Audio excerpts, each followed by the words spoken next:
We see that every time that somebody rejects women, that only becomes their weakness. Yeah. Like Sage Vishwamitra. You know who's more powerful than Brahma, Vishnu, and Shiv? When I tell people you're good, then they like, I really deserve it, Guruji. Because the self-image is in the gutter, no? And his mother has a basket in her hand. As Gen Z would say, this is sus. Every hour you sleep later than 7:30, you lose a big percentage of your testosterone, which is going to get produced in the morning. To be a man is like, what do you think Devi found so attractive about Shiva? He saw a dead body coming, he climbed on top of the dead body, used oars and used the dead body to get to the other side. And then he went to her house and then climbed up the walls and then was in her bedroom. And the same with men and women. What are you doing together is a question you have to answer. The frame. People are not willing to learn. They think Bollywood is the best teacher. They don't have to read Puranas. They don't have to read Tantras. Bollywood will teach you about sex and love.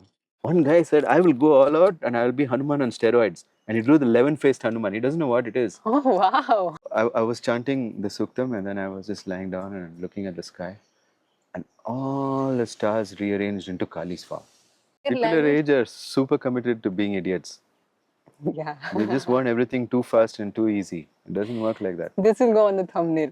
Gen Z are committed to be idiots. And I think there are a lot of gems. Yeah. But, you know, Gem Zs. there are Gem Zs among the Gen Zs who I really like.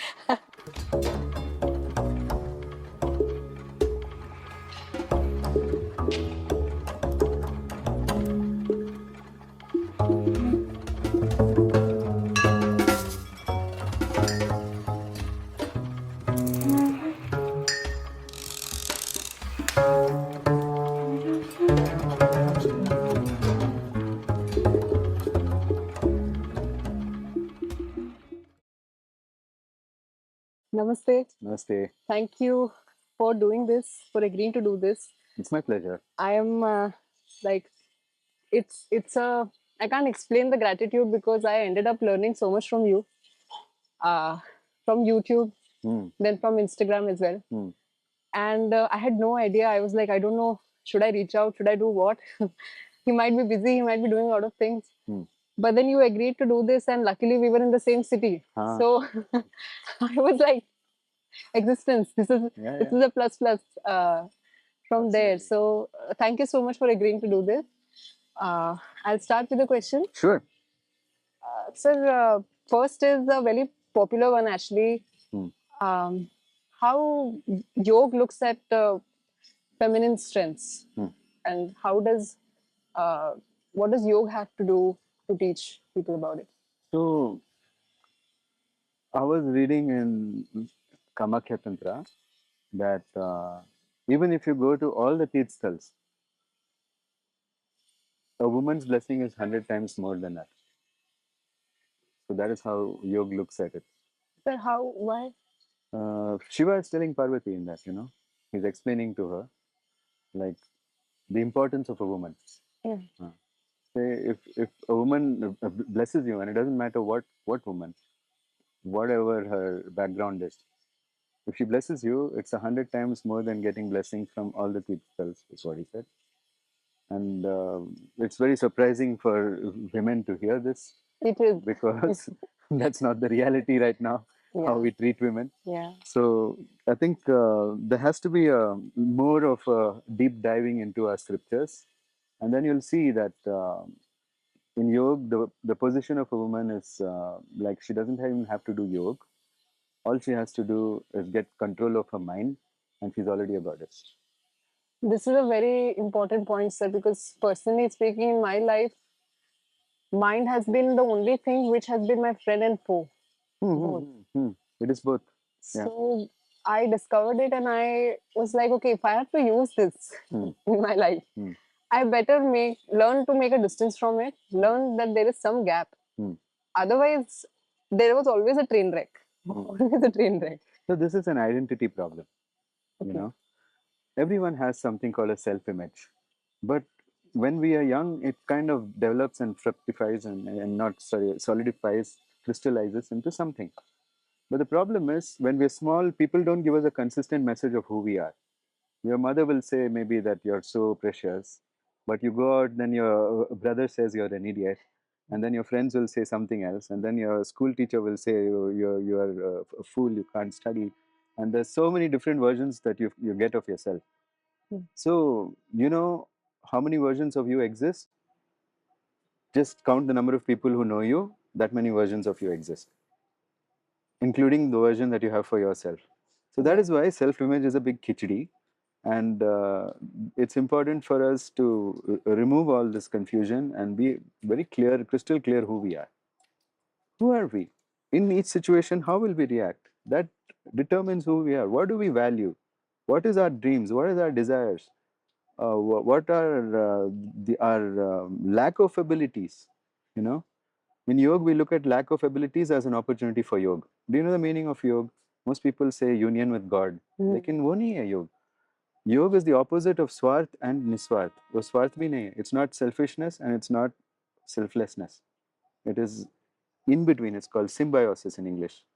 So the meaning, true meaning translation of yoga is symbiosis, which people have mistranslated for years now.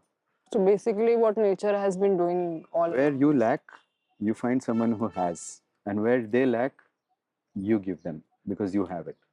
That's called symbiosis. That makes much more sense. So my guru told me the difference between heaven and hell. He said, one student asked this, what is the difference between heaven and hell? So Guru said, come, I'll take you. He took him to ek hi jagah. It's in one place. Both heaven and hell are next to each other. He said, what is this, Guruji? They both look the same. He said, come on, I'll take you. First, he took him to hell. And the most delicious food that you can ever smell in your life is being served. But their hands are tied by splints. Now, how to eat this? So some guy is taking up like this, and on the way down, he's dropping the fork in his eye. All sorts of stuff is happening. And the student said, this sounds pretty hellish. People are pouring coffee in their nose. It is not fun. Let's go to the other place. So he took him to heaven, and he saw the exact same thing, exact same food, exact same splints, but people are feeding each other. Oh, wow. It's a metaphor. Yeah, that's heaven. Yeah. Something for us to understand. Yeah. Wherever we have disability, we need the support of others. And there's nothing wrong in asking for it. Because where they have a disability, you have the strength. Yeah. So you can support them. This is something that they do not teach you in school. You know what? I went to school and they told me the best thing you can do is come first in class. They separate you more from people. They are doing anti-yoga there. I said, I will not trample on my friends and come first. Yeah. So I refused to go to school. I said, it's absolutely I had a teaching me. Yeah. Because when I did projects with my friends, I became an entrepreneur at 13. I recruited the help of 4 other kids. And together we were making more money than all our parents put together. So what is this? When we should be teaching this to kids, what are we teaching them? Selfishness. Then, you know, in the beginning, even your parents teach you selfishness. They do everything for you. Whatever any demand you want, they meet, they cater to. But in the end, when you grow up a little, then they ask you to be selfless and give back. We have given you so much, now you give back. Yeah. So parents and teachers should teach symbiosis from the beginning. It's very important. That's very true. Excuse me. We actually don't teach this at all. Actually, what we are even teaching in mainstream is quite opposite still, that you are enough and you don't need anybody and nobody needs you. We have to know our form. Our physical body's form, it has some capabilities and it has some inabilities. And the form of our mind also, we have to be clear, that's our self-image. We have some capabilities and we'd have some fallbacks. You know, for example, I can't do accounts. I can't, it doesn't go in my head. I see the numbers, they start swimming. Right? It's a disability. Swimming. So then I have my co-founder, and she's very good at numbers. So I don't have to bother about it. But I can talk, and nobody in my team can talk like me. So then I do more of that, what I can do. This is how we are supposed to live as a tribe. But people don't want to cooperate. They just want to be confused. So that's my thing. If you can find out who you are and how to find out who you are, I'm telling you, self-image is an image. You have to draw it. If I could ask God for any body that I want, what would it look like? I said, I want to be like Hanuman. I became like Hanuman because, you know, that's my favorite God. I said, I want to be like him. So I feel that I was watching some of my videos and I'm looking like Hanuman. And even today morning, I was going down to Hanuman, and my student, she took a photo, and I'm like, अरे इनके जैसे ही लगता हूँ मैं. Same to same. So this happens when you really wish for something, a glorious body. Those glorious abilities come with it. Even Hanuman is no good in accounts. Yeah, of course. But he can eat us. He can eat sun. He can do a lot of things. But he's not a one-man army. He went Yeah. with the whole Vanasera. Nobody's a one-man army. None of our stories are teaching us to be a one-man army or a one-woman army. Yeah. But our school and college is teaching us to be a one-man or a one-woman army, and this is wrong. This is something, it's poison. Poison for society, poison for the individual also. I think even how they define individuality is like this only. They somehow, I don't know how this happened, but they think that individuality, a person's nijita, we say in Hindi, is as same as, you need to be selfish in order to be an individual, which it has never made me much sense. But I was an individual, was a very selfish individual when I was in my teens. Probably because of the messaging, etc. Very soon I learned that this doesn't work. It's self-sabotage also. No, it doesn't work, yeah. Because basically my back broke when I was 18. I had slip disc, that herniated disc out of nowhere. It happened very, like, I was doing nothing. I was just lifting like a 3 kg box. Nothing happened. Then for 10 months I was on bed. Doctors are like, "Ki surgery ke alawa to there is no other option." And I'm like, I'm not getting a surgery at 18. Come on. I'm glad you didn't, because it's very simple to fix it. I was like, I locked 10 months. Diya. I locked. I locked to rest. I rested. I ate a lot of papayas, proteolytic enzymes, omega-3, all of that. Did acupressure for the energy to just. And all, I did everything. I just researched it out, because when your back is broke and you want to fix it, that desperation you call it, or what it was, I was researching day and night. That built the It's not research. desperation, it's called commitment. Yeah, good word. Yeah. So it was commitment which got me out of that. And today also they are very shocked about it. They're like, this can't happen, you can't walk. And I'm like, I'm squatting. Forget about walking. So this I think coming back to females about it, what do you think is lacking in modern females? Because no matter what they do, their hunger is never satisfied, and they are very hungry. I see that. Modernly, yeah, this is written in Devi Bhagavatam. Okay. That women have, what is the word that is used? Let me think about it. It is uh,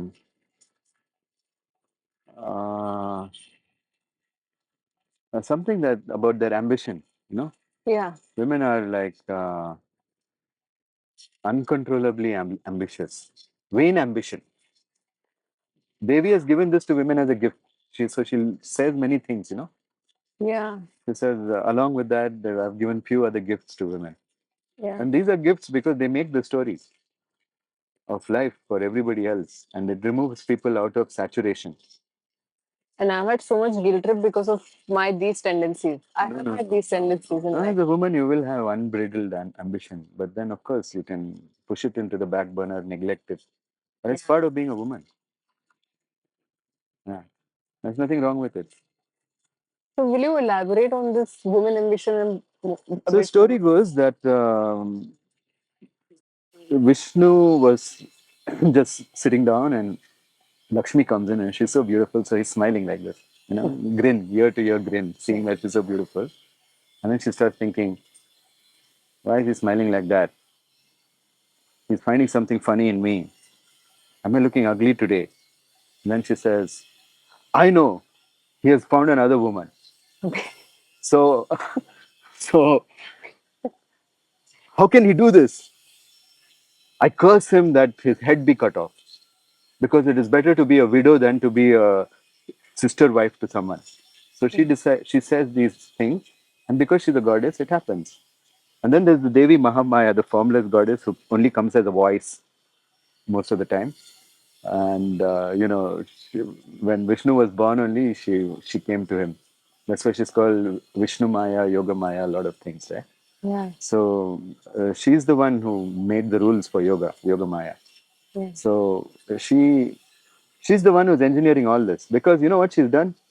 when Asura was going on chanting Maya beads, Reem, Reem, Reem, Reem, for thousands and thousands of years, and finally she appeared to him because she was pleased, and then he did one stuti of her. So you are so beautiful. You are like this. You are like that. You know, he just did a lot of praises for her, and then she showed up as a pair of eyes in her most tamasic form. She showed up with black eyeliner, and he was only looking at her. And then he said, "Can I be immortal?" He said, "No, no, no. Everything that is born has to die." And That's my rule. so then he says, "But let me be killed by someone with the head of a horse." He thought that'll never happen. So then he started terrorizing. You know what asuras do, right? Once they get power, they're like, "Okay, my job here is to make everyone." And there are people who enjoy that, that torture. Really demonic energy. Yeah, people are addicted to pain also, some people. Yeah. That's the asuras among us. Okay. I mean, temporarily they can change, of course. Yeah, of course. But if you can fall into an asuric consciousness, then you'll be like that. So there's no difference between asura and a human, except the way they think. And there's no difference between a deva and a human, except the way we think. So when she gave him this, then he was terrorizing everyone, and then she said, "Okay, now how to get someone with a horse head who's powerful enough to do this?" And she could only think of Vishnu. She said, "I'll have to cut off his head." So she created this jealousy in her. So then everybody, after Vishnu's head was finally cut off, I'll cut the story short, it's a long story.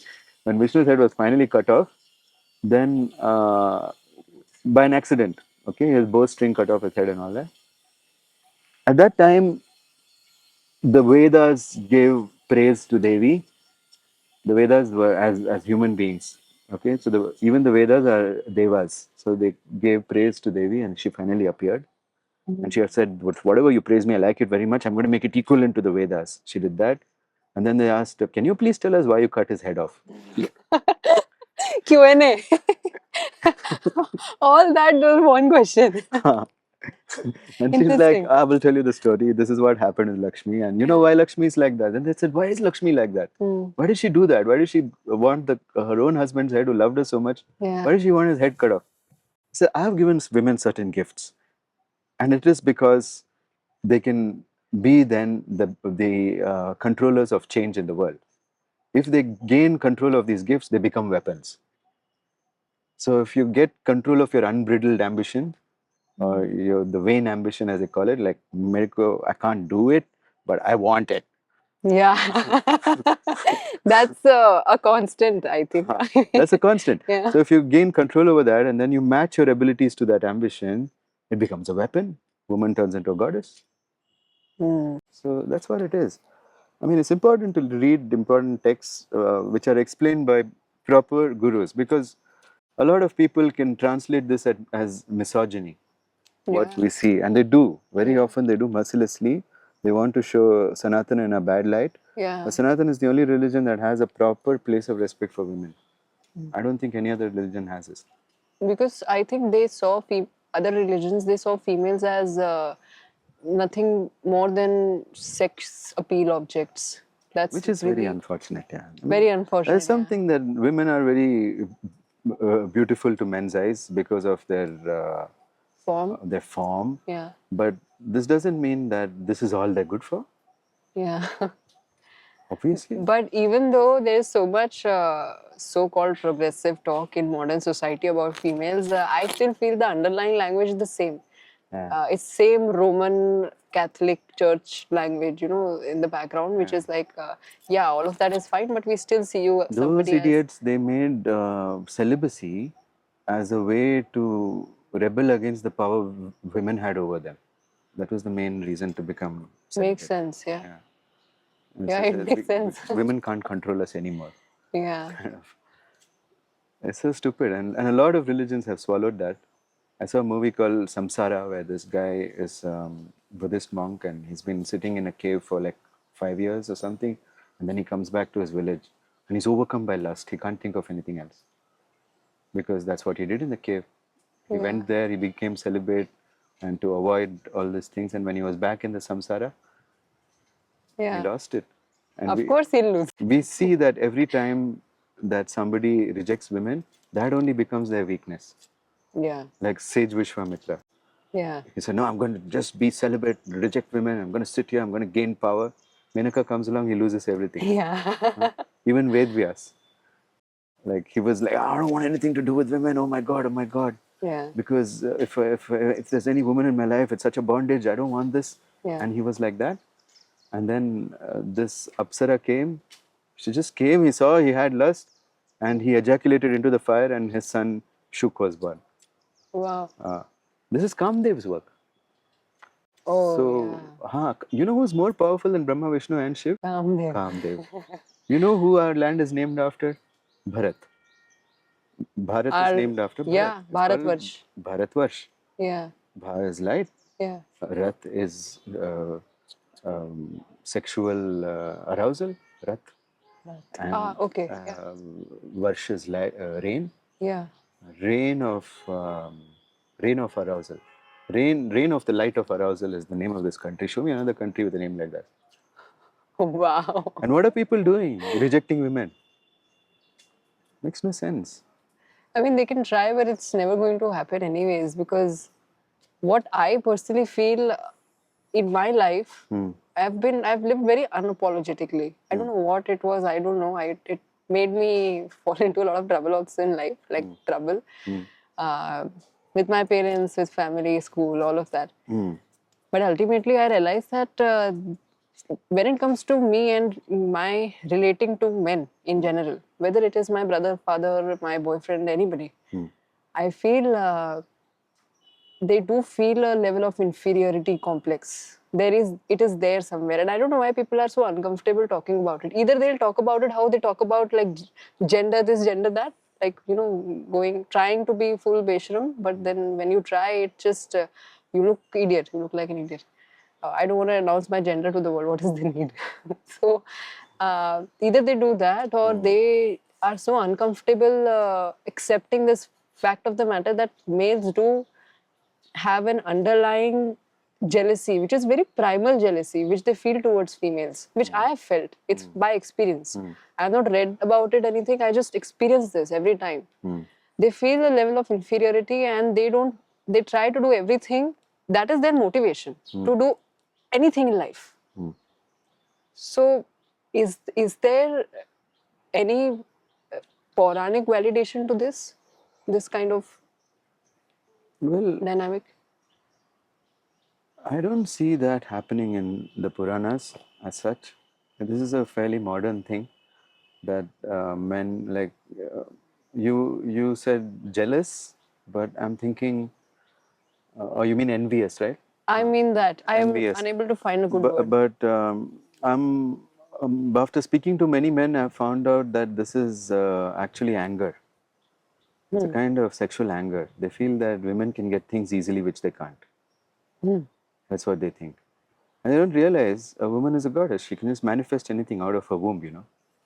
Like Devi's womb is called Hiranyagarbha, the golden womb, which is the form of the universe, Brahmanda, you know. That's Anda, that Anda is Devi's womb. Yeah. So she has given women the ability that if a woman really concentrates on something, it happens. For a man to get to that level of Yog Siddhi, that requires him to undergo lots of discipline. But I feel now that I've reached some level where I can just concentrate on something and it happens. But most women have this by default. If they do some jap or some meditation or some breathing, some pranayam, they're already doing it. They start manifesting, you know. And I think, so then it became like a witch hunt, literally. Like go after women and make them feel small and put them in their place, make it a fully patriarchal society. Don't involve women in any decision making, don't allow them to own any land. And this is the kind of thrust that has been given, you know. So men are always whining and complaining about this. And there is a certain level of feeling of injustice. They feel that there's some kind of injustice. Women can really do anything they want. So that's why women are suppressed from the beginning itself. Because I think there's a primal fear that they will be ruled by women if they don't do that. And it happened. But would that work for our society? It had worked. My grandmother was a matriarch. Okay. in our tribe. Okay. So I'm half Brahmin and my other half is tribal. Like, Okay. so my mother comes from a tribe, which was a matriarchal tribe. And I would say my grandmother was the last matriarch because from then on, Bollywood came and my mom and her siblings, she had a lot of sisters, but they never really took it seriously to learn martial arts, to be that tough, to be a leader, to practice control over their emotions. These are not things they took very seriously. They wanted to be like the Bollywood queens. So then they lost their power in that. That was recommended. No, Hollywood and Bollywood recommended to women how they should be. They told them, don't use your brains. Yeah. Yeah, and a lot of women also felt, hey, why should I use my brains? I just need to wear lipstick, you know. Yeah. So a lot of people discover their sexual appeal when they're young, and then they think they develop it to a great extent, and then they don't develop at the cost of developing other faculties. So True. now that's why we have this lopsided balance, because it's some anger issues. I think everybody should calm down and just roll out of all these biases and see people for who they are. We should see ourselves. When we see ourselves, then we see the version that the other person has, and we can correct them. So some people come and they call me and they say, I just want to come and meet you. I just want to touch your feet and go. And I'm like, you're mistaking me with Chamundi goddess. She's on the hill. You go there, do darshan, fall at her feet and come. If you want to learn something, you come here. Yeah. If you don't want to learn, don't come here. You go Kedarnath for that. Kedarnath, no, you're confusing me with Shivji or something. Yeah. No? There's confusion. So you have to correct them that this is not who I am. And then people will come to their senses. They're like, oh yeah, that's not who you are. Okay, got it. So this, in the beginning, it can be very exhausting, but over a period of time, your reputation precedes you, and people will start respecting you by your reputation. And I think it's important to build that. We have to be so consistent that our reputation is always the last currency, that is how people remember you from the last meeting of you or the last whatever they saw of you. That's sharing from my personal experience. This is something that has been a constant in my life. Wherever I go, the way I look, first thing people say is beauty.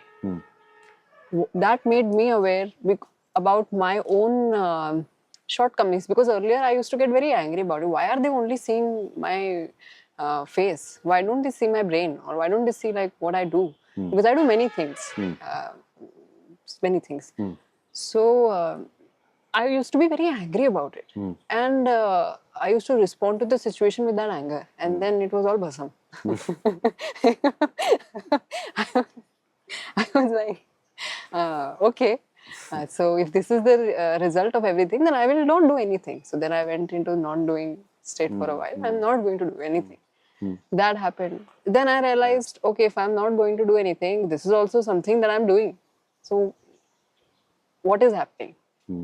Then I understood that there is a time in your life which comes where let other people be other people. It's okay. There is a reason they are called other people. You have to make a distance from the mind.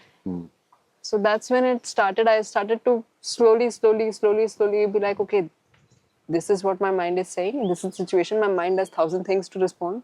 What do I choose? What do I choose? That's an inner expansion. What do I choose? And then I used to, and that slows your pace in life in the beginning for sure. My pace was slowed down. So I wasn't really happy, because earlier when I used to act by impulse, I was fast in action. But in output, it was all basam. So does this really, as you said, expansion, how do I channelize it as to now, how do I find my natural pace? Is there something called natural pace of a human being? Yeah, like I said, it depends on self-image. Yeah. The natural pace is, you cannot take any action outside of your self-image. Every action you take has to fit into your self-image. And that's important, because you can't do it otherwise, If I say that I'm scared of dogs, then I can't take my dog for a walk. Because that's not in my who I am. It's not fitting in who I am. Because I'm scared of doubts. Anything you say I am and then you say after that, that's your self-image. No? Yeah. So that's why we should be very careful, even with our words and with our images we make of what all we can do. We have to see ourselves in a mind's eye doing something before we can do it. Visualization. Huh. No. I'm saying by default. If you ask me to climb this tree, then I will evaluate visually whether I can see. I will look at the tree and I will see myself on it. And then I will evaluate whether I can do it or not, isn't it? Like Yeah. if I tell you to climb this tree, what didn't you already do that? Yeah. You're thinking where I'll keep my legs, how I'll climb. Immediately, yeah, it started, yeah. So that's when we see that when you see the path in our mind's eye, we can go. Like when you're crossing the river, you're looking for where's the stone, then you see, will I be able to jump this or not? Even when you're cooking, how much salt to put, you're visualizing it. Yeah. Saying, this much of food is there, so I should put this much of salt. Yeah. And you're adjusting the spoon here, looking at the food, and then you put that. So we do that visual thing before we actually do something. And people who are visually impaired also do it in their mind's eye. They do something before they can calculate who it is. So they have their own set of visuals going on inside. It's not complete black inside. It's like some people can partially see light. Some people, it's pitch black. And even when it's pitch black, they told me that they can get into a dreamlike state where they can actually see things. Okay. I daydream a lot. Huh. It's been That's what it constant is. in my life. You can't do actions outside of that. Whatever you're daydreaming about, that's what you can do. Yeah. You can't do outside of that. So that's who you are in those dreams. You have to change that. So I make my students draw themselves like a kid draws who I want to be. I want to be this, and then he draws it. In the same way, it doesn't matter if it's a good drawing or a bad drawing, because in your mind you know what it is. You make your own drawing and you put it there somewhere so that you can see it. So that's me. That's how awesome I am. This is not to boost your own ego, but it's to boost your abilities. Because if your self-image is up, then you know what you can do. If a lot of people tell you that you're good at singing, then you'll become a good singer. Yeah. If 10 people come and tell you, wow, what a nice voice, you're so good, you'll develop and you'll take commitment, you'll practice and you'll become a good singer. That's how I became an artist, right? My granny used to look at us, oh my God, what have you drawn? Oh my God, this is so good, you know? Yeah. And I was like, wow, okay, I need to be better. I want granny to have this. I can't let granny down. And that's how I became an artist. And I was selling paintings for like millions of rupees. Wow. At some point. Now I don't want to do that because I realize it's a how to avoid paying taxes. That's what rich people do. They were buying my painting to avoid taxes. But they were good paintings. Yeah. And finally, the client that I had at the end, just before I quit, was the Mysore Maharaja. So I used to paint Devis and he used to buy it. Wow. I had only one client. And then, then he passed away, and after that I stopped painting. I haven't painted after that, but I can still paint. Because my grandmother said, wow, what is this elephant? I feel scared. It might trample me. That's what she said. Yeah. Why are we not being that encouraging grandmother to everybody? Why can't we just be her? I said, I'm going to be this granny. Yeah. I'm this granny to everyone in my life.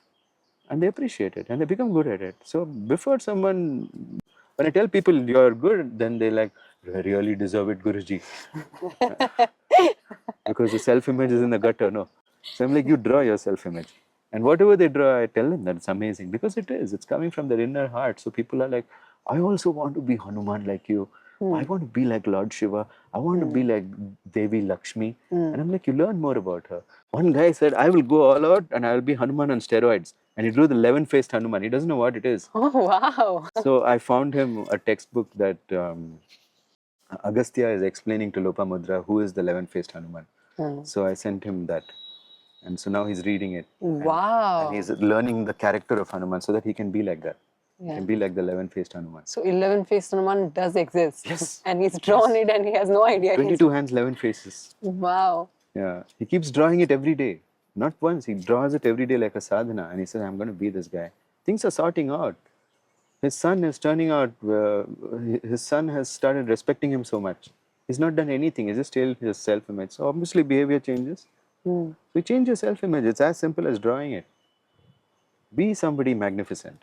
When internally you're consistent and committed to being somebody magnificent, all your actions will be magnificent. How can you have bad actions? You need to work on that, You need to invest in that. You need to put your commitment in it. Nothing works without commitment. Yeah, that's true. Yeah. I feel there is a constant struggle with commitment, especially with our generation, the Gen Zs and later. They probably have seen people their age who are elder than them. Okay, this guy has been committed to this job for 20 years. I don't think so. He's happy doing this. Oh, that's not commitment. That's commitment to smallness. What you're committed to is also. What you commit to is important, right? Like people are committed. Some people are committed to garbage. Like a smoker is committed to smoking, or an alcoholic is committed to his alcohol. Even addiction is commitment, no? They're very committed. No matter what happens, I will get my cocaine. You know, they're like too super committed. If they could be that committed to something else, that's what Tulsidas's wife scolded him. No, like the story goes that there was floods, and she had gone to her maike, which is her own house. Yeah. And he was missing her sexually. He really wanted her. Yeah. So he went to the Ganga and it was overflowing. And you know how it is when it overflows. You can't cross it, right? Nobody can swim because the current is like this.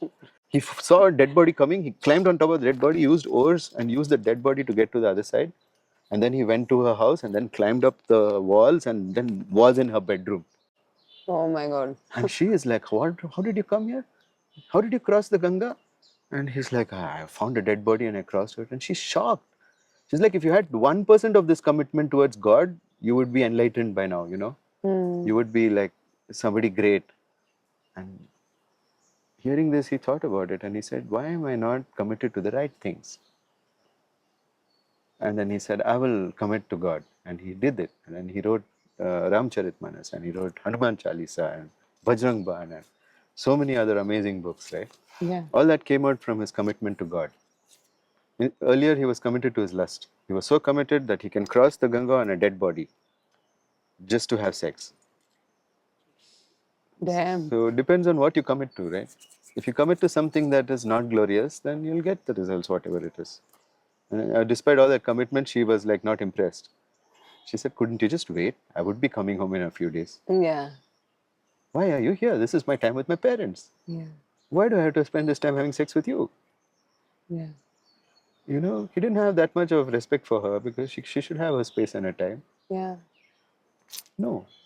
So then when she told him off, he really said, I'll commit to something worthwhile and I'm really sorry about it. And he went from her. He realized that. So depends on what you commit to. Everybody's committed. Everybody's committed to an inferior version of themselves. But they should be committed to a superior version of themselves. And then they'll have results. I have not seen somebody who got committed to be a better version of themselves and not get results. It's really what it is, whether it's health, wealth, relationships, whatever it is. So if you commit to shit, then you'll get shit. Shit attracts shit. Yeah. Commitment, though, we all are committed. But what are we committed? Some people are committed to dying. They don't I do think it's anything. majority of humanity. Like they've Vritta Darshanam. internally given up and they're like, okay, I'm waiting for my It's death. waiting, yeah. It's hanging on in quiet desperation. Pink Floyd sang, that's the English way. Yeah. And the English have taught us that way now. Yeah. They're a bunch of boring people. Seriously, I mean, so my education was from a Christian missionary school only, anyways, and they have Jesus in front of our blackboards on the top. I have to look at that guy every day, and he's almost naked like this. I've like, always wondered why this gory scene is being worshipped. Yeah, that's what I'm saying. I found it weird, you know. Like everyone's had a bad time. Sri Ram has had a bad time. Hanuman has had a bad time. Everybody's had a bad time. But that's not the one we're worshipping in the temple. We're worshipping the most glorious form of Hanuman, standing with a gada. Yeah. We're not worshipping his weakest time or his worst time when he went and he got hit by thunderbolt and he fell from the skies and died. Are we worshipping dead Hanuman? No. Because then they resurrected him. Indra came and then everybody repented and they brought him back to life. But that's the same story, right? So let's catch the point where Hanuman died and worship it. Can you imagine that? Who will be strong if they do that? So I'm like, how do you guys feel strong worshipping a dead person? I didn't understand it at all. Then I got a lot of slaps. in the school when I asked this. I mean, I myself never understood that. I was like, why his mother is outside on the church and he's here, and what is happening? I don't, and his mother has a basket in her As hand. Gen Z would say, this is sus. Oh yeah. That's a that's a term. Yeah. Although I myself am a Gen Z, I have minimum contact with my people my age. I don't understand their People our language. age are super committed to being idiots. Yeah. They just want everything too fast and too easy. It doesn't work like that. This will go on the thumbnail. Gen Z are committed to be idiots. I mean, don't get me wrong. I love young people, and I Yeah. think there are a lot of gems. Yeah. But you know, Gem Zs. yeah, there are from Gen Gen Z Zs to among the Gen Zs who I really like. You know, some of them are really cool. This urgency of Gen Zs to get things done is also good. You know, all my books now are being written by a girl who's Gen Z. Okay, I just have to give her a video. She goes like this. She gets into some state. Something happens, and she writes a book out of it. Yeah. Yeah, that happens. Yeah, with me also. So I feel that Gen Zs are committed to the wrong things. If they get committed, they get real meaningful things to do, they'll do it. And they'll make money also, and they'll grow also. But right now, I feel that we haven't made enough meaning to Gen Z for them to jump in and learn something. The older generation, like me, we should be responsible for making meaning for Gen Z. What am I? I'm the one after the boomers, which is Gen X, I think. Millennial? No. Before millennials. Between that. Okay. Before millennials. So that is Gen X. Okay. People who are now 50 years old like me, we come from... You're 50? Yeah. I never thought that. We come from a very old generation called Gen X. Okay. Yeah. Where hard work was the ethic, and many of us were entrepreneurs, and you know, this resort where we're sitting is owned by somebody from my generation. Very hardworking people. So we are the ones who need to guide Gen Z. If we don't step forward, it won't happen. Correct. That's... I mean, we need to be cool enough for Gen Z to want to talk to us. Yeah. So we have to know everything of what's going on in their mind. And a lot of people are doing it, you know. Like, so many of my friends, their children are Gen Z. Like, so then they have to gear up to guide them. But if they don't, then that's what will happen. If you appear to your child uncool, then they'll not listen to you. Yeah. So as a parent, it's your responsibility to be up and see what like, you're worried about what your child eats, but you're not worried about what your child consumes in terms of content. You have to worry about it. You have to be a content creator on your own. Yeah. Really, I think it's up to us. If we care about the future generations, is what we have to do. Gen Alpha is also like that. Then the next level. Yeah, my brother... Gen Z on steroids. He's... Your paper's flying. I don't understand him at all. Although he's just 7 years younger than me. But the level of ego, I would say, that he has is unmatchable. I'm like, this, I have ego, but this is another level. This I can never be. Yeah. And this is very true, the good example of parents, because my father has been an excellent example for me. He is like a friend. I've never felt like he's a father to me. He taught me, and he has never directly taught me something. He was just himself, and I learned. Okay, this is what is happening with him, so this is what he's doing. Okay, I learn. I note. So this importance, and my mother was very completely opposite. She is the strict mother, you know, that typical strict mother stereotype.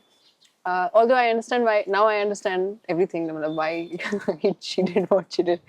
But I was terrified by my mother. My mother and I had a very rocky relationship. We still have, but it's under control now. This I have heard a lot from females my generation. So do you think this is a pattern somewhere where mothers and daughters and the bonding between them? Yeah. It is. It ends up in a lot of conflict because the mother's got some ideas, and a lot of mothers want to vicariously live their life through their child. So they're pushing them to do things. And because they're women, you can expect vain ambition. That's 100x. Whatever I couldn't do, I'm going to make my daughter do. This is a decision of so many mothers. Yeah. And the poor daughter suffers. because she doesn't want to be that. She wants to be something else. Nobody's encouraging her. And then resentment happens. Resentment happens, yeah. So, and sometimes it's also the father, you know. There's a pattern. Daughters and fathers also, sometimes there's this pattern. You were lucky to have a good equation with your dad. Yeah. And a lot of women have bad equation with their dad. Yeah.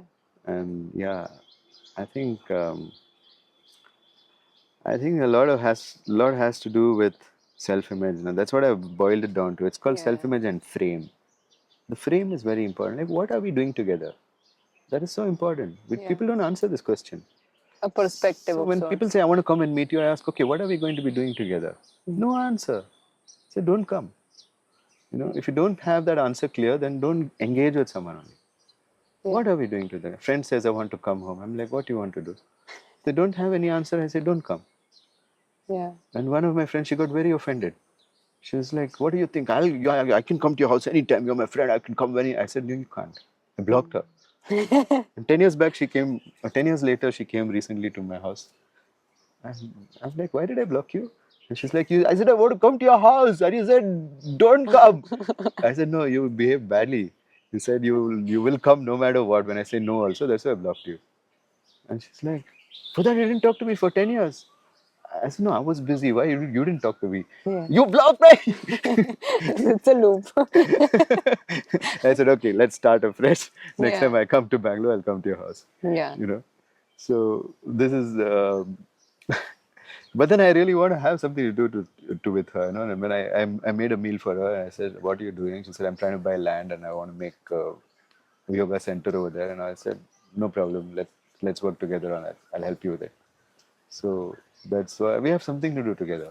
Yeah. You know, so now I'm happy to go to a house because we have something to do. It's important for me. I can't just simply land up somewhere and do nothing, you know. Yeah. I can't land up here in Uttarakhand with nothing to do. I'm here on a purpose and a mission always, wherever I go. Yeah. So I'm not just sitting around wasting time. Some people are like, I want a break from learning. Some of my students, I'm like, no, you don't get a break from learning when you're with me. You're going to learn. You're here to learn. If you're not learning, we don't have anything to do together. 'Cause I'm not your uncle. I'm not your father. I'm nothing here. I'm your guru. So if you're here, you're going to learn. If you don't want to learn, get out. So then they consider it and they're like, no, I'll learn. So we have to be clear about the frame. The frame is what are we doing together? No, if you don't have that frame, like who are you, who am I, we should be clear. And what are we doing together, we should be clear. Then everything will be fine in your life. These are 3 questions to ask always. The one more question is, where are we? Is it possible to do that at all? What we're doing together? Is the environment supporting it? If it is, then we'll do. If it's raining, I don't want to go trekking. I'll sit here. Because the environment didn't support. Where are we? We're in a place where landslides where you can die if you climb during the rain. So I will come back in October because then the environment, where are we, will be correct for what you and I want to do together. Is maybe to trek to Hemkund. Then we'll come back at that time. That's really what it has to be. Yeah, that's what happened with me in Kedarnath also. So I did it in May. I trekked to Kedarnath. It's not there. You work together now from here? Yeah. Wow. Not from here, from Gaurikund. Gaurikund. From Gaurikund. Okay. So from Gaurikund, from here we went to Guptkashi, stayed there for 4 days. Beautiful place. Beautiful place. Then from there I went to Sonprayag. From there we went to Trijugi Narayan.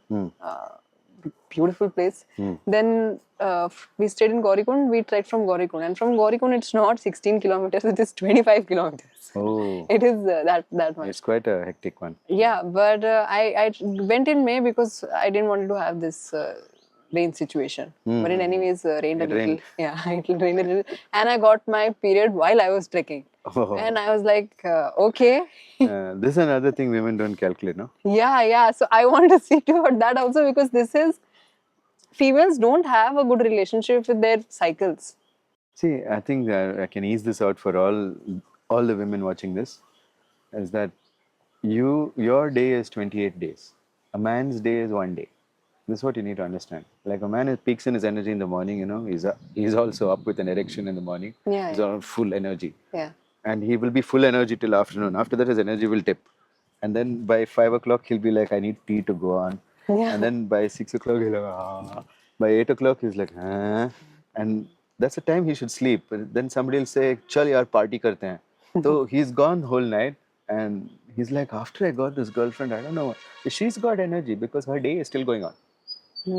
Women in their ovulation don't even need that much rest in the night. They Yeah, have full energy. I'm not able to sleep so much in So ovulation. ovulation is 5 days, thankfully. Yeah. It's a hyperproductive, crazy phase for a woman. Yeah. And period is 5 days usually. Okay, so then there's 9 days of follicular phase and 9 days of luteal phase. Okay. So in the 9 days of follicular phase, energy is rising, and in the luteal phase, it's falling. So then you know that in the last few days of luteal phase, it's not a good idea to plan anything physical. Just take it easy, chill out. Yeah. And from the follicular phase, you can start planning things physical, incrementally, and that's how it is. So when I teach people yoga, I make everyone do 108 repetitions, but I don't give the same advice to women. I say you do what you can according to the phase of your period, of your cycle. You're right, because that's what happened with me. I lost 7 kgs while trekking. Yeah, you will. And immediately, I mean, like this, I lost. Yeah. Because you were in that luteal phase and then the period phase. Yeah. And So that will make you really sick if you exert yourself then. luckily, I wasn't sick. But yes, I was there. I stayed at Kedarnath, and then in front of a temple, I was laughing. I'm like, "What is this? You make me come here, and then what is this?" Like just dialogues with This is the Shiva. part called where are we? No, we are in this phase of the cycle. We should know where are we. Yeah. So this I learn now. Okay, you I calculate have a this. lot of women working for me, but I don't expect them to be productive when they're on the luteal phase and their period. So they tell me that Guruji, I'm getting my period. I say, take complete rest. Don't do anything. And you know what? The same girl, 10 days later, she'll do the work of 10 men. Yeah. Yeah. That. So we need to understand these energy cycles. Like even men need to understand. I just like 7:30 I hit the bed because every hour you sleep later than 7:30, you lose a big percentage of your testosterone, which is going to get produced in the morning. So you lose muscle mass as a man if you start sleeping late, and you become fat.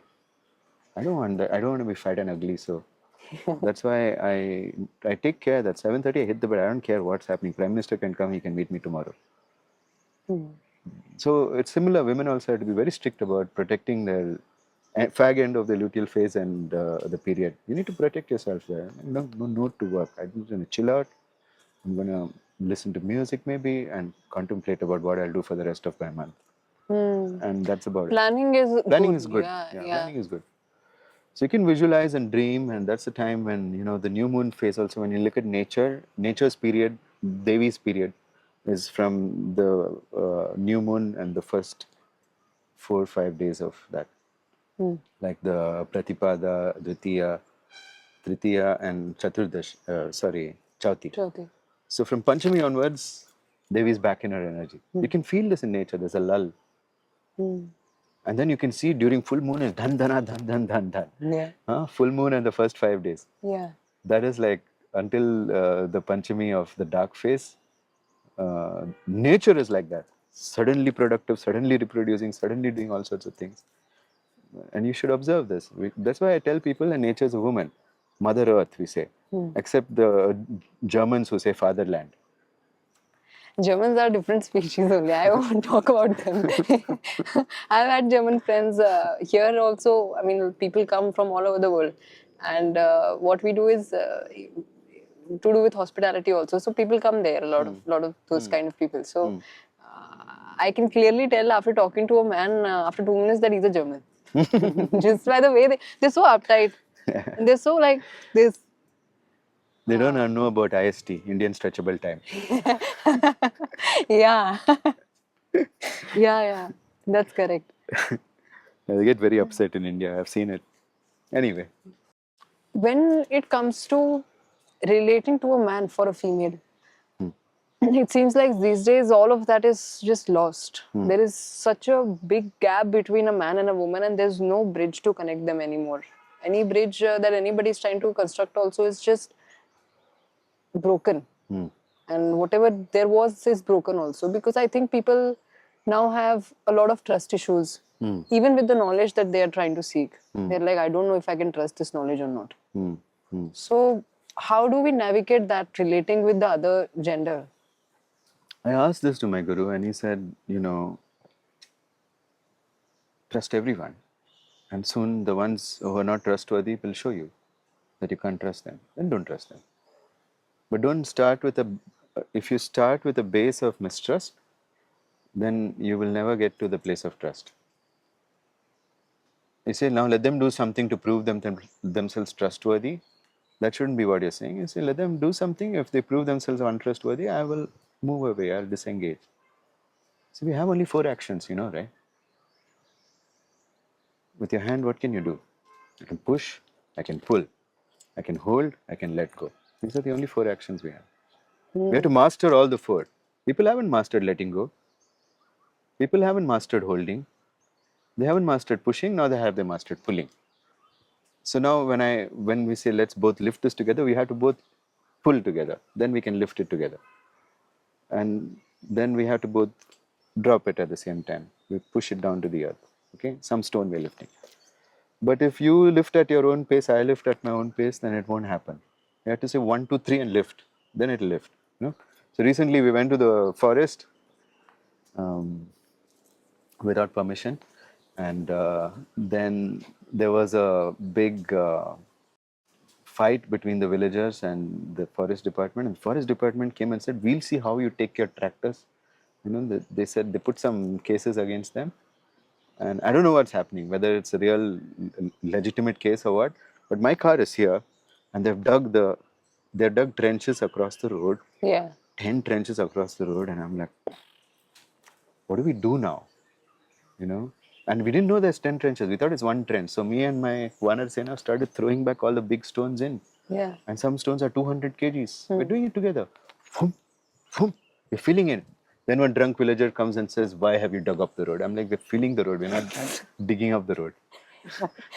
You know, and finally those guys came and they said, what the hell are you doing in the forest without permit? Open your car. If I find a single stone also taken from here, I'm going to arrest you.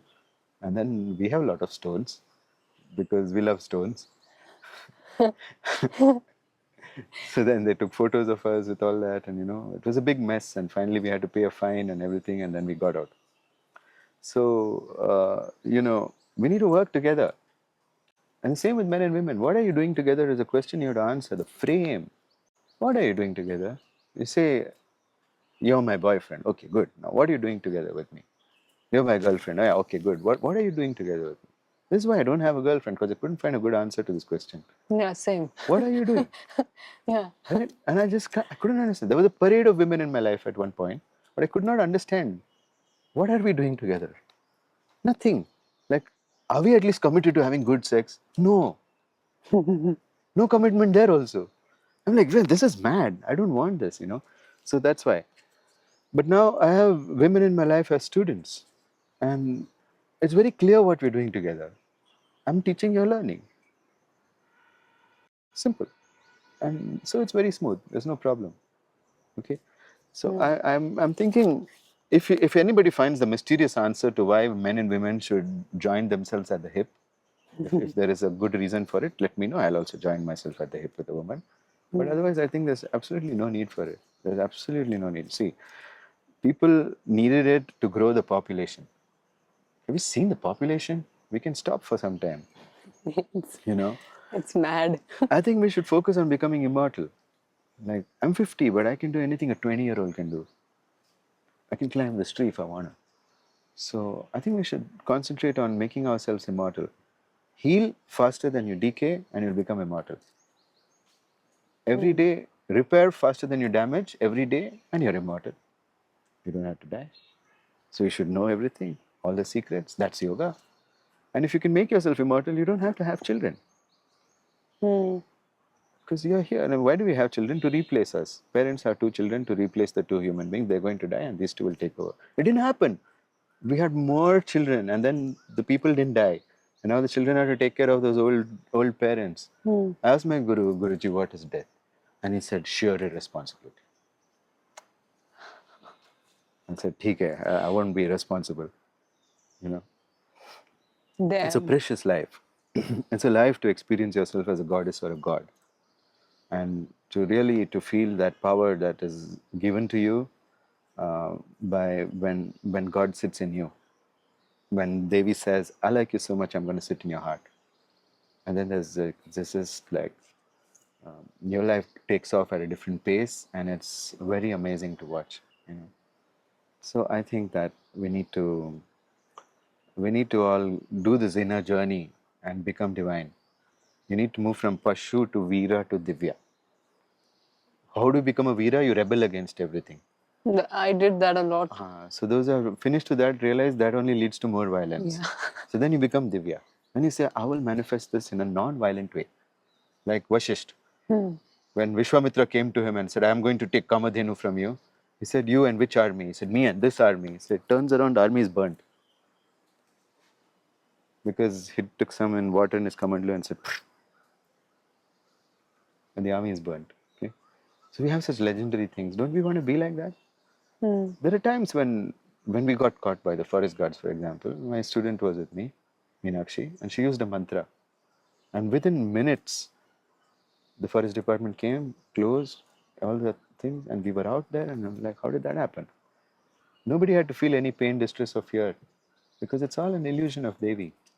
She tests whether you remember her or not. Yeah. She's like, do you really love me for who I really am? Yeah. And she said, when I come as Kali, do you still love me? When I come as Dhumavati, do you still love me? And this When I come as actually, Niritti, do you still love me? this is actually, I think females also ask this a lot. Will you love me when I'm, will you love me at my worst? Yeah, yeah. Okay, I see now where this comes from. It's Okay. divine behavior. You see it all the time. And you have to show your love. If you show love to Devi, yeah, I accept you. I'm going to roll with your blows. No? Whatever you push me around, I'm surrendered to you. So push me around. No, that's a real relationship. That's the only woman I want in my life. Devi. And if a woman can have Devi in her life, she will automatically like me, because I know how she's going to show up in my life in various ways. And I'm okay with it, you know. So men can't handle the extreme emotions of women. Yeah. They find it very extreme. They're like, how can you go from laughing so much to crying in just 2 seconds? What happened? They can't understand it, right? Yeah. But that's how nature is. One day it's nice and sunny, and suddenly it's raining. Lightning bolts, thunder. So that's usually when I said this on some German woman got upset. She got very upset in the comments. So anyway, I think that we need to really recognize this and see that a woman is like the weather of the world itself. And Yeah. you know, because we have these varying weathers, we have so many species, we have so many ecosystems, we have so many things that happen. Force of change. Yeah. What would it be if it was always rainy season? What would it be if it was always summer? What would it be if it was always winter, always snowing? You know? We would die also, I mean. Yeah, it wouldn't sustain that variety of life that we need. Yeah. So women bring that variety, and men shouldn't be afraid of it. If they are able to love it, like just how they love trekking in the mountains, Yeah. if they can love a woman's various forms, then they'll get along fine with women. Yeah. Correct. Men are like too much egoistic about their own constancy, because Correct. nature made them like that. You're bong up in the morning and dong you're out at night, you know. But you can rely on that, and you feel that women are not reliable, and then women are trying to be inefficient men. Yeah, yeah. It's like Feminism. feminism says let's go, and then they go and agree to terms to work with men in an office, and Yeah. everything is designed for men, right? Yeah, yeah. School, college, work. Entire ecosystem is that. They're not taking into account a woman's cycle at all, including sports. Women are competing in the Olympics on various phases of their cycle. Yeah. Who's going to win? The one in ovulation. That's why there are no consistent champions in women. Michael Phelps will win everything, you know. Yeah. So that's the thing. In the men's event, there are clear winners for like at least for people can be for at least 10 years for 2 Olympics they can win. Reliability. Reliable. Yeah. But the woman is like, oh, she's up in one Olympics, done, not down in another one, up in another. It's ridiculous. You should catch every woman on the same phase of her cycle. Yeah. Say this, the first day of ovulation, you run. How fast can you run? Okay, you run. So they should have those games over 28 days if they want to make it fair to women. Yeah, correct. It cannot be all women run on the same time. Correct. We are seeing this everywhere. One of my students noticed this. Her name's Richa. She told me this. And I said, that's correct. Why are we doing this in sports? I can't believe I'm talking to you about this because one of the part that I do, so I design clothes, and the company I have is Tula. So the meaning is balance, right? Tula. Oh, yeah. They So- are the ones doing the organic, Yeah, like natural dye. natural dyes and everything. So what we do Yeah. is that we create office wear for females, but that office wear is feminine, not your the squares and the straight lines and the like. Yeah, I it's want to look ugly, like a no? man. It's Yeah, so ugly. I find women's corporate wear very ugly. And I meditated on this idea for 2 years at least. Huh. I was like, I am not going to hurry this. Huh. No, no impulsive action on this. This is important. That's great. I conceptualized it. I That's a did good everything. first step because how you look and feel makes your self-image. Exactly. Yeah. So I caught this and I'm like, okay, why we've introduced females into workspace? It's been 50, 70 years. Forget about making it feminine. Let's dress them feminine first. That's the first step. So I agree. Because that will lead to a lot of difference in thinking. thinking, exactly, right? Treating yourself, treating then how people will treat Yeah, you. we interact with forms as how they appear. You look at that tree, you wouldn't want to run into it because it looks spiny. Oh yeah. So something like that. Yeah. So you can see that something looks feminine, you want to treat her like a woman. Yeah.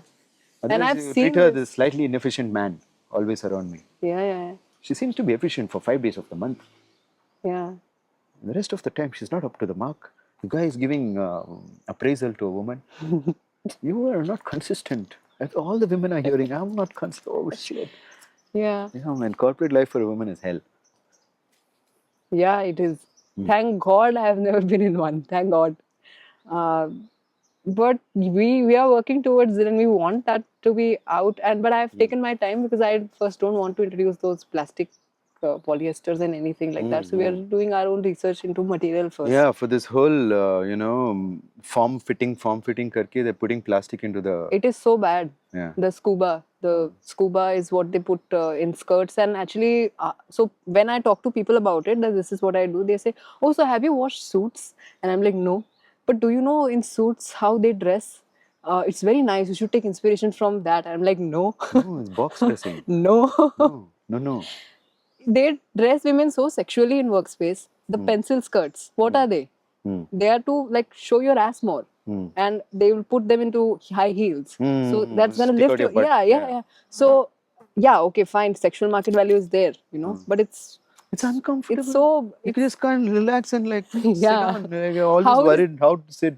how is she gonna work? Like there, she needs to like make a 5-page presentation for something, and here she's adjusting. Feeling Yeah. restricted here, restricted here. How the hell are you going to work? So I like this is so effed up and this needs to change. So I am now working towards that in life. Great. Probably, and then when like I look at people like you speaking about this, it gives me more.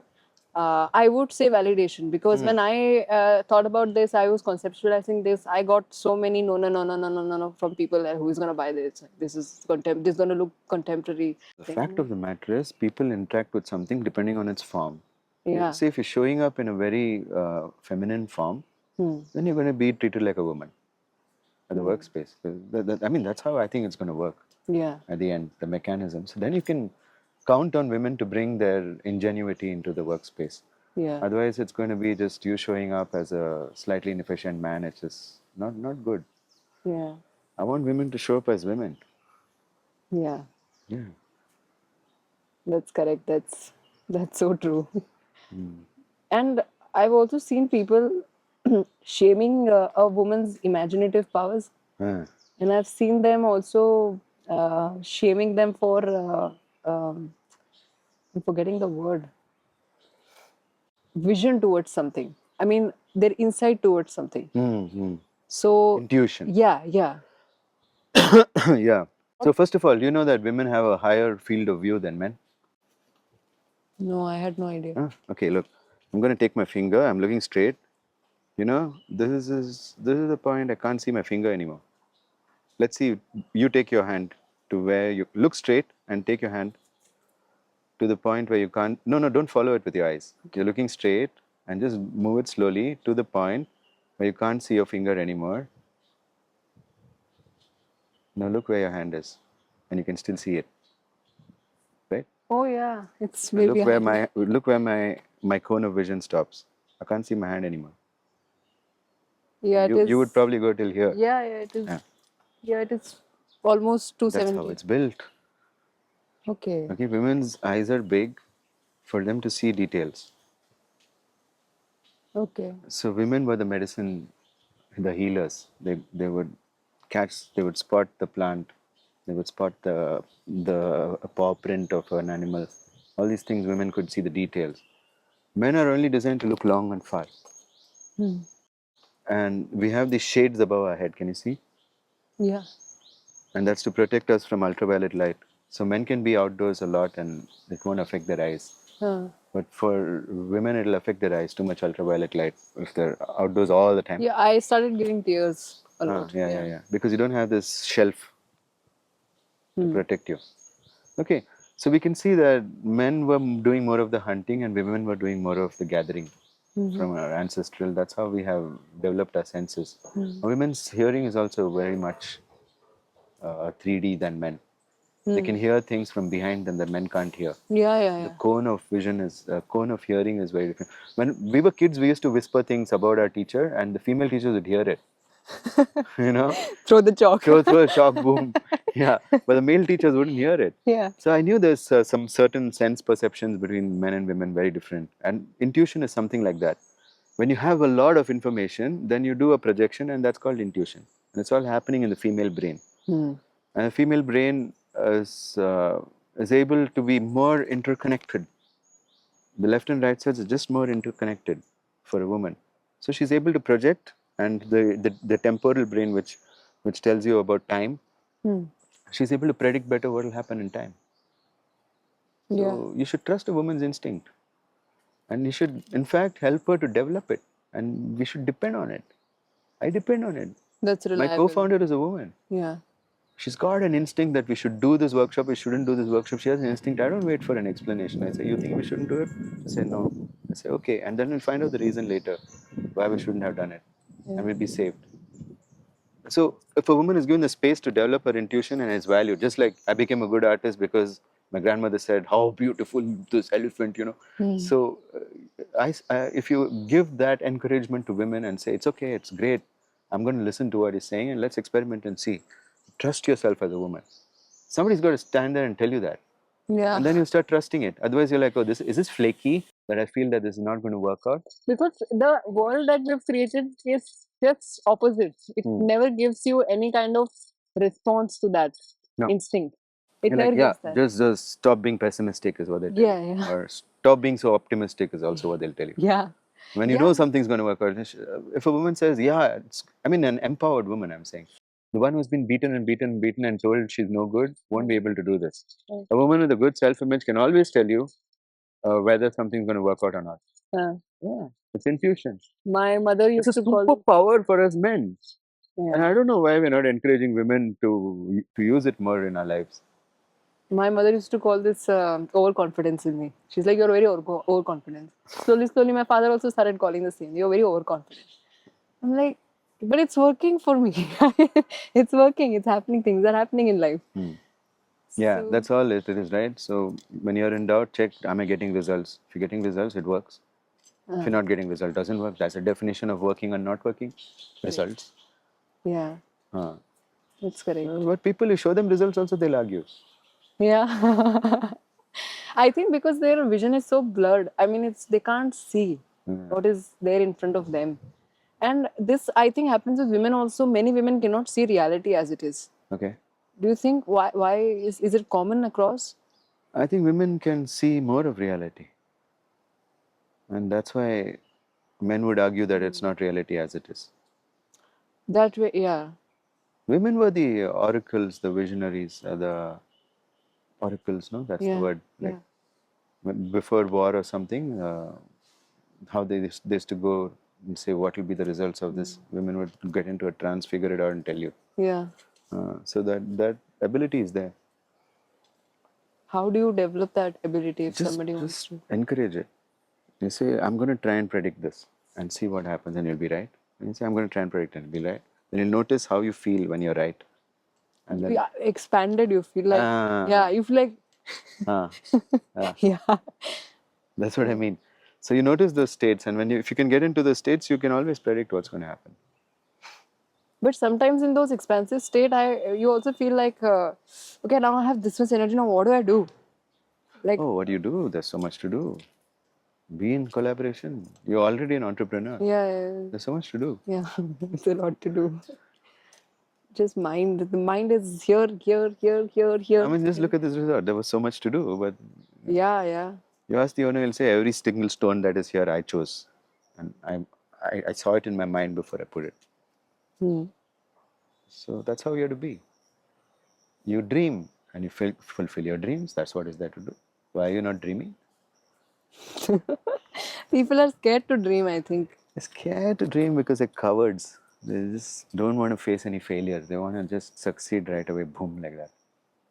Yeah, that never happens. It never happens because they will teach you one by one by one by one. She'll teach you. Then, when she's finally happy with you, she'll say, okay, now you're a worthy co creator. Now you've invited me into something that I find juicy. Hmm. You know, I've invited into Devi. I've invited Devi into many things that I find juicy, and she's like, oh, she's also excited with me. You know, and she gives me signs, and sometimes she even appears before me. Wow. And then I'm like, wow, yeah, okay. What do we owe this visit to? And she says, I'm happy with you. Wow. And it happened to me many times. Devi came into my life just like that, like in a physical kind of, I don't know, some kind of altered reality, light form kind of stuff. Just appears. And you see it. You're suddenly looking at the mountain and there's a face there. And you're like, whoa, that's Devi. She's not the ordinary ghost who hides behind the trees and in the corner of your room. And that's not Devi. This is just spirits. You say boo, they'll run away. But sometimes you see her in a mountain. Sometimes you see her in the sky. One day I was sitting and I don't know what I was doing. But I was thinking that if I don't have a constant perception of Devi, I'm I'm not living my life to my full potential, is what I thought. So I want to see Devi in everyone. You say, Ya Devi Sarva Bhuteshu, right? Yeah, I want to see you in the elements. Sarvarupe, yeah. Like Shakti Rupena Sansita, there are many ways in which she will. Kshuddha Rupa, Shakti Rupa, there's a whole, that Tantroktyam Devi Suktam is full of secrets. And I teach that in the womb spirituality course. I'm teaching the secrets of that suktam, and it's amazing. So I was chanting the suktam, and then I was just lying down and looking at the sky, and all the stars rearranged into Kali's form. I'm looking this way, no light. I'm looking this way, no light. All the light has come to one center, and I'm slowly the forms are taking the form of Kali. And then I spoke to her. I said, Ma, what are we doing now next? He said, make my temple. So I said, okay, I'll make it. I said, when will you allow me to make it? She said, soon. And it's been some 20 years after that. I have a small temple though, not a big one. Wow. But I think that Ma wants me to make many temples of hers in a way that honors the feminine, which is what I'm going to do. That's needed in the world also. Yes. We need power spots, you know. There's no woman charging point. Yeah. So I women are would say running out of there's charge. no male charging points also. I mean, they're also, I think, as lost. Yeah, Bhairav also wants me to make temples. So I'm going to make. I have one last question. We've talked about so much about women and their powers and the strengths and the things about it. What would you say is a core male power, and what a woman? I mean, I know women are natural judges. That much I've known. That I'm supposed to do the judgment in a man. There's no ego game. It's not an ego game, but like it's something very natural. So, what do I seek? Okay, What do you seek from a man? yeah, what do I seek from a man? I don't even know. Constancy, dependability, and protection when needed. Yeah, Yeah, that's yeah, what you seek from a man. dependability, yeah. Consistency. Consistency, dependability, and protection when needed, because you go through phases. And when you're weak, you really need protection. Mm. You need care at least. You can't be out in the Himalayas on your period. You at least need a tent with some warm something, and men can do that for you. Yeah. Yeah. It's really what it is. Woman doesn't need protection on her ovulation. She's a mad beast on her ovulation. Just leave her alone, no problem. Yeah. But she will come back and hold you in her period. She needs you as a man. You need to understand that. You need to be that man that women can depend on if you're a man. Somebody's putting comments. This guy is a male feminist. He wants to emasculate men and some shit. No, please don't bother doing those comments because you have no idea what it is to be a man.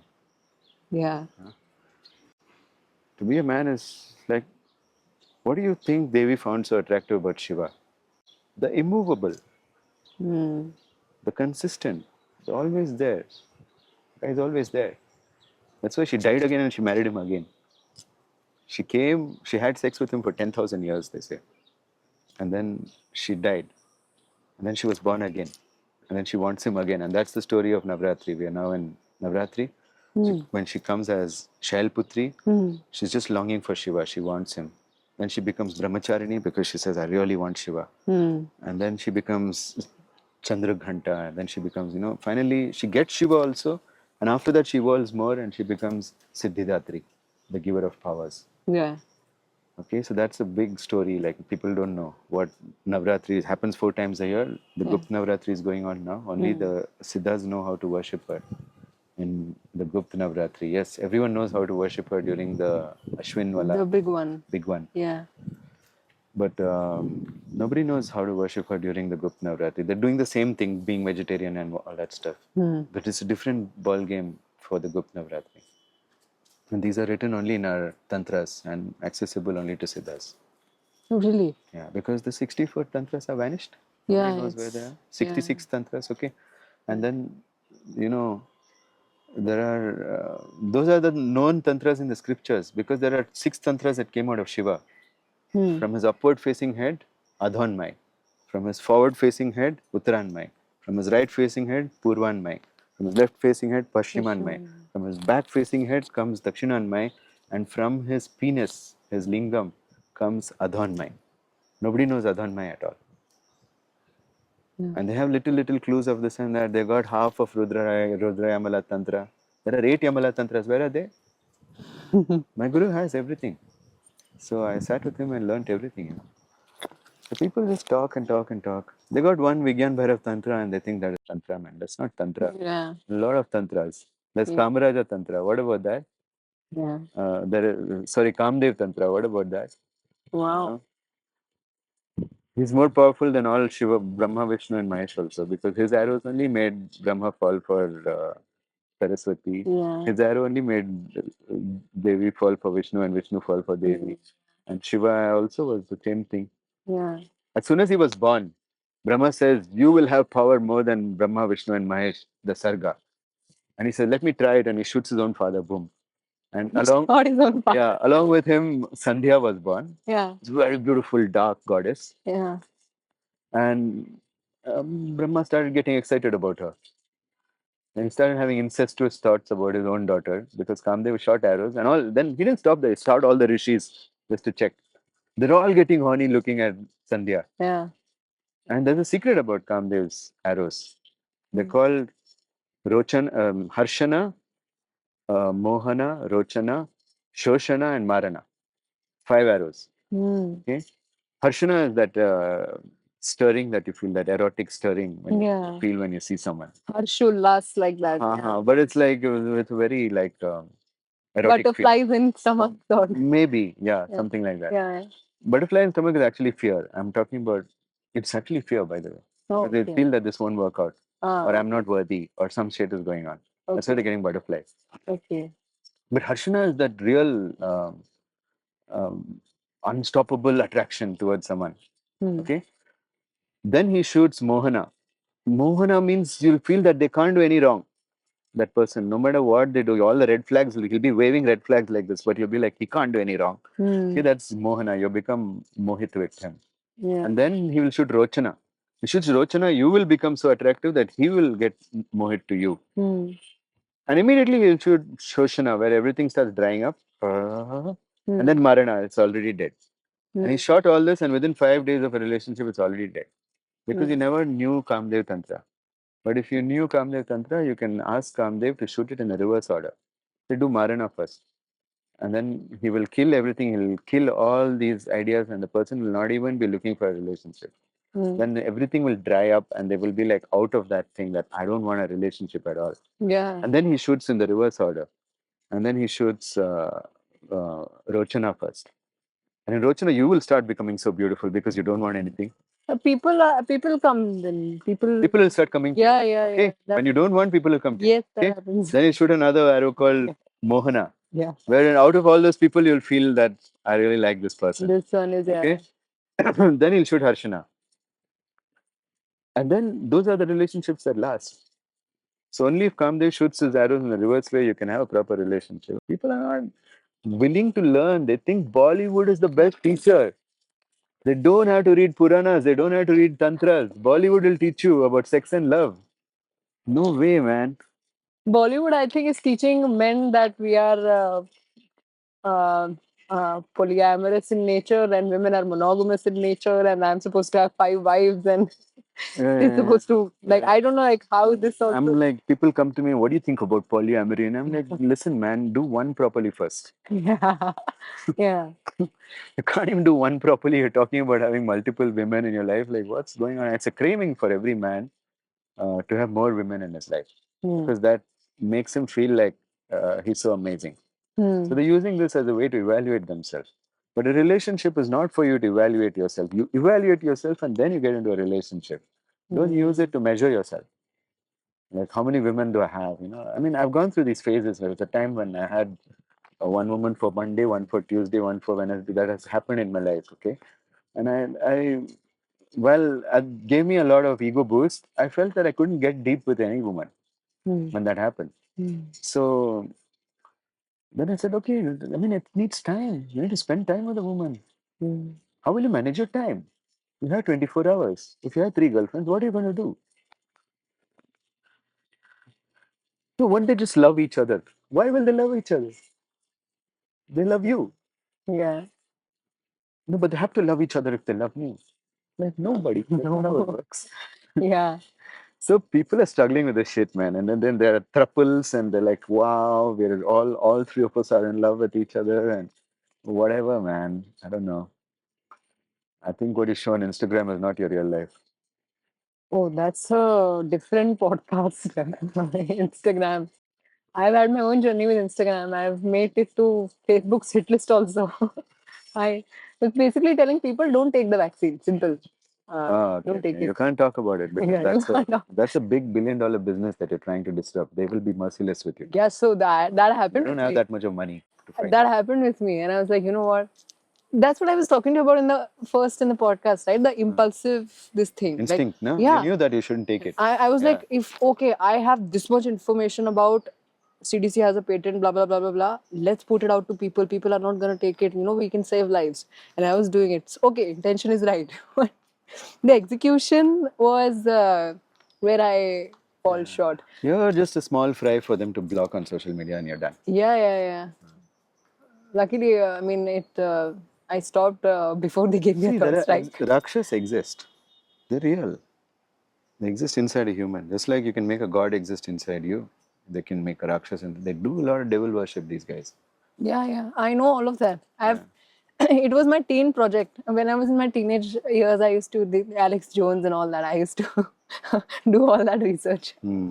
But yeah, it's crazy out there.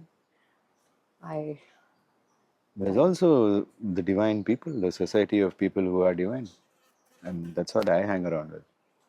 I won't be seen with anybody who doesn't believe in good. Like, I don't believe in harming massive amounts of people. Why? I can't see it. But Devi supports it. She'll give Vardhan to Asur also. Why? Because she's Devi. Because otherwise, what's the interesting thing in life? She's the macro perspective. Yeah. This, like, you can see till here. She can see 360 up and down everywhere into time. Yeah. She can see everything. So, Wow. you know why Devi is called Vidya, right? Because of her wisdom. There are the Mahavidyas, Dasha Mahavidyas. The Devis are called Mahavidyas because they give you this Maha wisdom which you would not have otherwise. How do you connect? There are 11 Mahavidyas, and the 11th Mahavidya is very secret. Nobody talks about it. But then the other 10 are well known. Yeah, and these, even if you know any of the Mahavidyas, even if it's Kali Mahavidya, or, I practiced Dhumavati Mahavidya to live in smoke and confusion. That's the time I became a drug addict when it was happening. Then when she blessed me and went, the addiction also gone. So a lot of things happened in my life. I worshipped each of the 11 Mahavidyas for years and years and years and years. And then I understood who was Devi. To some level, even in the Puranas, if you ask someone, somebody will say, can you explain who is Devi? And say, look, nobody can explain that, but I'll tell you partially and in brief. Yeah. Women, that's why I think cannot even understand themselves sometimes. They You just shouldn't don't bother. You cannot understand Devi. And you can be Devi. And that's my call to all women. Be Devi, learn about her. I'm doing a podcast called Devi Bhagavatam. Okay. And there's another podcast called Womb Spirituality. Have you seen that? Yeah, With Meenakshi, I've seen. Yeah, I loved it. So, and there's another podcast called She Said No. She said no. With Divya. Divya, yeah, I know Divya also. Yeah, Right. So this all three podcasts are with women, which I'm doing, and with Preeti, I'm doing another called Life Changing Manifestations. Okay. Wow. So somebody was commenting, this Guruji is only hanging out with women. What is the problem? It's not true. I make podcasts with men also. Okay. I mean, great podcasts. Yoga Sutra has made with. I watched one of the That's a great podcast. And then I'm doing something called Remembering Masculinity for Men. Thank God. That hasn't taken off yet, but we'll start it. I mean, the first episode is super hit. We got like thousands of views for such a long podcast. It's a thing online, like the manosphere. Are you aware about it? No. So manosphere meaning like these men who are wanting to probably get into masculinity, but they're getting wrong idea about it. I don't think you can be a man unless you have a good, strong relationship with women. You don't become a man in isolation. You need the feminine to be a man. Just like you need a background to have a foreground. So that's how it is. I really think that men are the stable background that women are looking for. We can enable women. Yeah. Just support instead of criticizing and competing and putting down and being threatened. All you have to do is support. And it's written in Kamakya Tantra, if a woman blesses you, you're done. It's more than any god is blessing you. A woman just has to feel, bless this man. Yeah, sometimes it happens. Yeah. If that just happens to you, it happens to me a lot. And my life is fabulous because of it. And I didn't know what I was doing. I haven't gone to any dhams, man. Yeah. Like people are running to this dham and that dham. I've never gone to They anything. made a fish market there. But I'm telling you, the real dham is if you have a woman every day in your life thinking, God bless this man, you'll become a man of man. You'll become like a really masculine man if that happens. That's all you need to do. Take it seriously. It's written in the tantras. And experiment with it. Don't have to dismiss it without trying it. Yeah. Try it and see. Can you be that much of a worthy man that women are blessing you? Can you do that? That's my challenge to men in the manosphere. Yeah. Good challenge. Yeah. Like, don't try to be a man in isolation without a woman. You can never be a man. Doesn't work. Care. You should care. If you care about women, you can be a good man. Otherwise, you can't. It's important. Correct. Wow, this was. I have no words. Thank you so much, You're welcome. Guruji. I am beyond grateful. I can't stop smiling. I've been smiling throughout the podcast because Simply because the energy you, like I feel sitting with you, it's very expanding, and I'd like for people to know this as well, because anyways, I'm a very, like, I operate with Vivek a lot, so you have to use that with people. But this was fantastic. This was very packed with knowledge. I think people are going to watch this twice, thrice. Are you going to publish this? You are, right? Yes, yes. Because my whole team is waiting for it. Yes, yes. I'm going to publish this, of course. I'm going to send it to them also. And kudos to your team. You guys are doing literally God's work. That's in literal terms. I think so too. Yeah. In literal terms. I have a divine team. Yeah. And I look forward to do more of these with you, because Great. this was fantastic. Great, let's do more. I will be back in October. Yeah, okay. So thank you so much. You're Thank welcome. you. Thank you.